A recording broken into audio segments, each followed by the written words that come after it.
My name is Anat. You always want to start with a joke. So I thought first I'll explain a bit about what I work on, because I give a lot of references and examples from the work that we do. So Ocado's platform, we call it OSB because it's quite a mouthful, is made of three main big components. Basically, Ocado took their success, their foundations, and all the knowledge and packaged it into a product that they sell internationally. And it's made of e-commerce, so everything that you're familiar with, website and apps. It is made of a suite of B2B tools that basically enable the retailer to work with, basically provide all the service for their e-commerce for the customer. And of course, there is the warehouse, so it is mostly automated. There's some really cool robots roaming around, and mostly everything is done through either the robotics or some clever algorithms. But then there's people doing a lot of tasks on all of those parts. Obviously, there are the customers, there are the B2B, so the retailer staff, and there are the staff running the warehouse, and UX come in and actually work on solving the problems that they may incur. So, as the title suggests, my work is about relationship. And in the relationship, there's a lot of beautiful things and a lot of really passionate things, but then there's also friction and little things that annoy us, maybe like eating noises. For me, it's biting nails.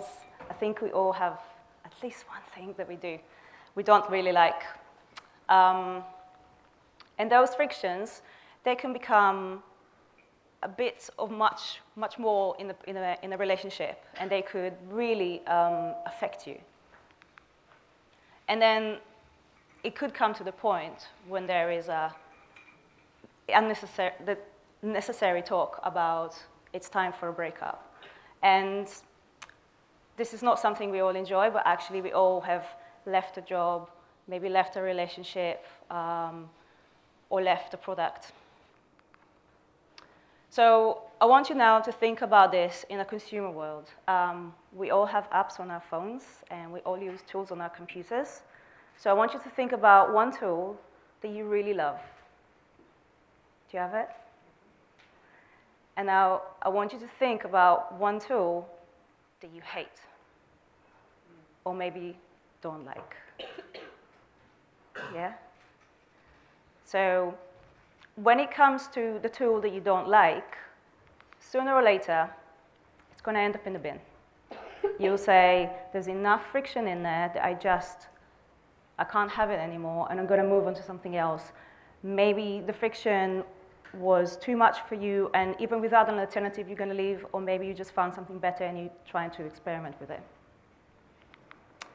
So it's all about the fact that this talk will be about understanding this friction, understanding how UX have everything to do with the relationship with this friction, what stands in the way from making really good UX, and then, of course, how to actually solve this. So the first thing to understand is the market. This diagram by McKinsey & Company was done a little while back. I think it's 2015, and basically, the market is moving through subscription. It was mentioned earlier in the talks here. Subscription is becoming more and more, and by 2020, it's not going to be 50%, it's going to be 80%. So it is something that is definitely desirable. So for businesses, this is a really, really attractive model because it gives a very regular revenue income, so you don't need to worry about a big lump sum. And for customers, for exactly the same reason, and also because you leave this whole commitment out of the relationship, because you can come and go as you wish. So McKinsey also looked into what would be the reasons that customers would go into a subscription, stay with a subscription, or may leave a subscription towards a different product. Without going into too many details, you might not be able to see all the details in the back, but mostly it's about word of mouth. Mostly it's about the fact that there is no commitment, and it requires very little trust and very little engagement. But then, obviously, if the relationship then works, then they will stay there for longer. Subscription is actually quite old. It's nearly 600 years old. Newspapers were the first to introduce that. And this is the second time we mentioned blockbusters, but most recently, Netflix, a blockbuster using subscription. So this is from Forbes. So from a very business angle, this is what they have to say about subscription and their relationship with UX. So that's really good news for us, right? And then they even say stuff like that, which is even better. So the world is ready, and we're going to be the heroes, and we're going to save the day. But it's not quite like that, right? Because we all have friction ourselves in how to actually get UX through the door and how to make this matter to everyone. So I'm going to list 4 reasons what I believe are, it's mainly for me, but I hope that you will find some. Right, so the first one is agile. So for me, it's about, sorry, give me a second. I lost myself. Okay, so with agile, it's all about doing things in small portions. It's giving things one by one, and it's choosing really difficult decisions about what actually needs to be in the next release. And everything needs to be carefully measured, and you can't have all of it in one go. And if you think about, for example, if I have a subscription for a grocer, and I get this box, and there's beautiful fruit and vegetables that come to my door every week, and one week there is a bad carrot. Okay, that's fine, it happens. And then 2 weeks, everything's fine. And then after that, there's another bad carrot. Okay, what's going to happen then? So you then need to think about how many times you can afford to have those bad carrots, because those bad carrots, with every release in the agile process, would add up and would count. My second one is about, well, basically, when you're in the business of making any requirements for clients, they'll take anything. They'll say, give me any feature, I'll take it as early as possible because I want to offer it to my customers. And a very similar analogy that I can give you is, let's say you walk into a pub and you want your favorite beer and they don't have it. So then you say, okay, second best, don't have it. Okay, you might be quite thirsty, so I'll take any beer, that's fine. But then what will happen when it's time for the next round? Would you stay in the same place, or would you go somewhere else? And that's the same thing. And when you think about it in subscription, this is very dangerous. How long can you survive on this one version, on this scope that you agreed on, with this not exactly what people wanted? The third one, and as I explained in the product that we're working on, there's a fair bit of it that is actually enterprise. And this is very risky and very complex for user experience, because when the user is not the buyer, then how do you get the voice of the user? Because the people that are sitting in the room are not using it. They don't feel it. They don't know anything about what's going on. So a very interesting fact is that in 1858, canned food was invented. And the can opener, 50 years later. So how long did it take? And do you think that the people that invented canned food and were selling it then actually used it? Think about it. The last but not least is a bit controversial, I know, is about us, and is about understanding that, yes, we know about the user and we think about the user, but we're not the only one who know and think about the user. And actually, the people that we work with and the people that we collaborate with have a lot to say about them as well. So imagine that you in the business of selling ice cream, and you talk to users, and they tell you about the ice cream, and you get lots of feedback, and everybody loves the ice cream. But that could just be the scope of it. But imagine that this ice cream could be in a cone with sauce and sprinkles and cherries. That's what you get when you work with other people, and you get all this extra value, and you're making your proposition much richer than just the ice cream. So I told you about 4 reasons why UX might be tricky to inject in order to boost and reduce the friction in a relationship. So now, let's talk about solutions. So this is, so for Agile, I would suggest that we would avoid friction. For early release, I would say, well, let's add delight, and let's think of things that will make it sticky. When no one cares about the users, then we need to think about ways to make them care. And for us being maybe sometimes vain, we just need to listen. So this is an example from one of our B2B systems. So when we first released the content management system, and we had a new feature about releasing campaign banners. So it was a very early version of it, and we just introduced it. And we had a way of selecting that you say this is the date of the campaign that will be launched. And obviously, if 2 campaigns were at the same time on the same search term, then you will get an error because you can't have 2 banners appearing at the same place. So this is friction. And on the right was a very, very cheap way to help with this friction. So we did not have scope, and we were not even sure how often this would happen.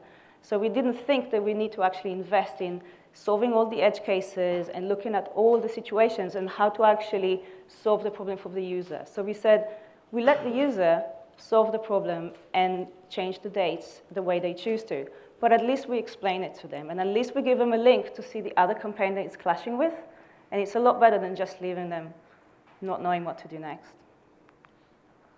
Another example is when, that's in the e-commerce, so when you book a slot, we knew that we have a problem that if you want to book on the same day and the slots that are left are down at the bottom because it's later in the day, then people will miss them out. So for the business, that wasn't good because you wouldn't get those slots booked, and you want them because you want all the slots to be as filled as possible. And for customers, they wanted their order as early as possible, and they were missing out on an opportunity. So we could have done a whole redesign, and the business was like, whoa. So what we did was like a little tooltip. Cheap, right? For making it sticky, so when we started with e-commerce, we did a very careful calculation of what's minimum but still likable when it comes to e-commerce. And one of the things that we knew from Ocado.com is that most of the favorite features is the favorites. So we said it is relatively easy to invest. Even if it's in very, very basic incarnation, it is still very sticky, and it keeps people coming, because every time that you come to the website, then you see all your products, and they jump to the top. So with very little and not a lot of other features, we were able to have a very early release that will make it very, very delightful for customers. Empty states, I'm sure you all know about it, but it's so easily neglected. This is a massive opportunity to just add some delight, help someone in a sticky situation. This is again from the B2B. So this is from a screen on one of the systems where you set up configuration for your entire online shop. So retailer is not likely to actually come back to this screen often. They're probably going to set it up and going to leave it, and maybe once in a while they'll need to come back and do something. And we wanted to give them the ability to do it independently rather than call us and us doing it for them. But when you come to a screen that you hardly visit, and you're making a change for an entire e-commerce service live, as soon as you click save, this is it, you could be a bit nervous, right? So instead of sending them to the help and to support and explaining to them what to do, we put the help right there. And another example of delight, there's plenty. is, this is in the warehouse. So when a picker has finished the task and the screen is idle, we could just put a blank screen, or we could just put waiting for the next task. But this was, and this is my favorite, because this was from the team. There was no UXers involved or initiating it. The team wanted to communicate to the person, to the user. They wanted to make this connection. So they put out, "Have a nice day" from the team. It's nice, right?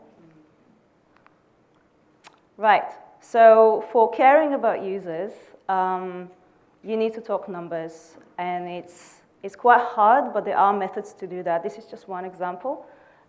It's SUS survey, which is for usability. Basically, there's a set of 10 questions. It's quite established, and they have quite a lot of references that it really works. So it's quite easy to prove to a business that this is effective. Through those 10 questions, you can do it on an entire product or on a segment of it. So you can, for example, validate only a piece of it, maybe a feature that you think is questionable, and get some actual answers. And it's quite clearly says, well, there is not acceptable. And you're over there, and you're coming with it to the business, then you can start talking about it. Another one is to start of counting your errors and looking at how many times someone has made a mistake and how expensive it was. How expensive it was for the user, for the business, and for us. Because sometimes they will have to call on us to help them out in a sticky situation, and that's very expensive. Or sometimes they'll get frustrated, and sometimes they'll make a mistake for themselves and not be even aware of it.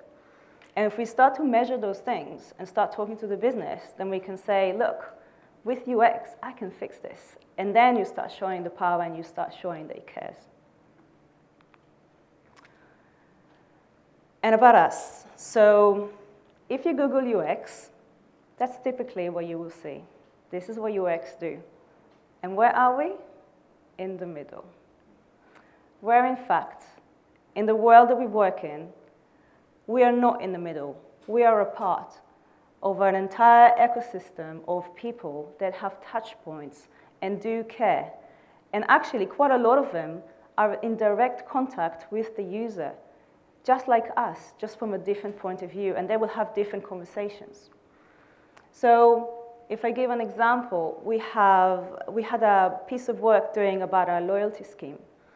And we were doing interviews with users, and we learned lots of things about what matters and what doesn't, what works already and what needs to be improving. And then we went and talked to customer care. And they told us stuff that no user told us. So if we only relied on talking to the users, we would never have known that, and we would have missed it completely. But they had such a high volume, so clearly it's a problem. So it is important to sometimes talk to other people in the business and understand their point of view, even when it is about the user, because we are not the only ones. So to conclude my talk, I want to talk back about relationship and how they make them last. So we said about avoiding friction. So think about the small things you can do, unloading the dishwasher. Those little things really do help. Bring in delights. We bring in flowers. We buy wine. We go on a date. We send Christmas cards. This is all delight, and it's stuff that we do every day. So let's bring it also to the space of work. Everything counts. So I used to swear a lot when I was driving, and my husband could not stand it, really could not stand it. So I stopped, and I could see how the whole atmosphere in the car just improved by this little thing. So every little thing do count. I do still swear, just in my heart. And last but not least, a hug. Show you care, listen to other people, work with others. Enjoy it. Thank you.